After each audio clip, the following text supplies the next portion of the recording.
संकल्प विधि से हनुमान चालीसा पाठ के कुछ नियम। नियम 1, संकल्प मंगलवार या शनिवार को ही लेना चाहिए, अर्थात उस दिन मंगलवार या शनिवार हो। नियम 2, जिस दिन आप संकल्प लें उस दिन से संकल्प पूर्ण होने तक ब्रह्मचर्य का पालन करना चाहिए।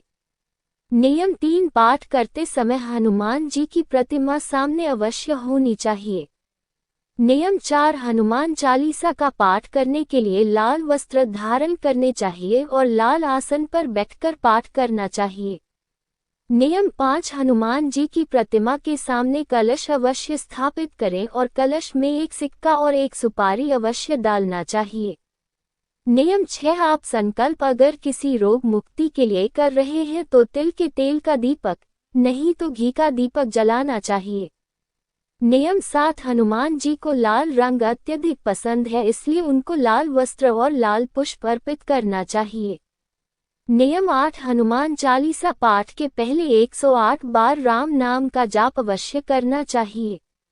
नियम 9, पाठ करते समय बोलना नहीं चाहिए, अर्थात अन्य किसी बात पर ध्यान नहीं देना है, केवल पाठ पर ध्यान केंद्रित होना चाहिए। अगर आप पाठ करते करते थक जाएं तो थोड़ा रुक जाएं, परंतु अपने आसन से उठना नहीं चाहिए और हनुमान जी का ध्यान करते रहें।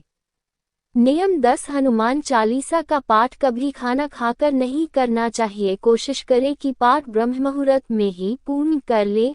अगर किसी कारणवश सुबह पाठ नहीं कर पाते हैं तो रात में भी कर सकते हैं, लेकिन इसके लिए आपको दिन में व्रत रखना होगा। आप फलाहार कर सकते हैं।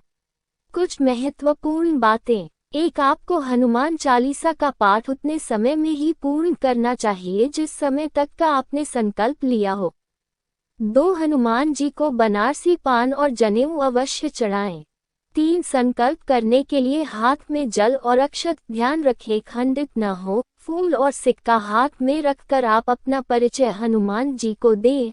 अपना गोत्र और मूल भी बताएं और किस कारण से संकल्प ले रहे हैं वो भी बताएं।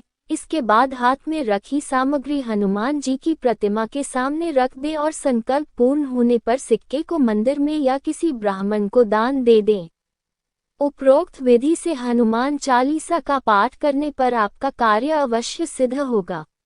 यदि आपको जानकारी अच्छी और लाभकारी लगी हो तो मेरे चैनल को लाइक और सब्सक्राइब अवश्य करें, जिससे आपको मेरे द्वारा आगे भी दी जाने वाली जानकारी मिल सके, और इसको ज़्यादा से ज़्यादा शेयर भी करें जिससे और लोगों तक भी ये जानकारी पहुंच सके।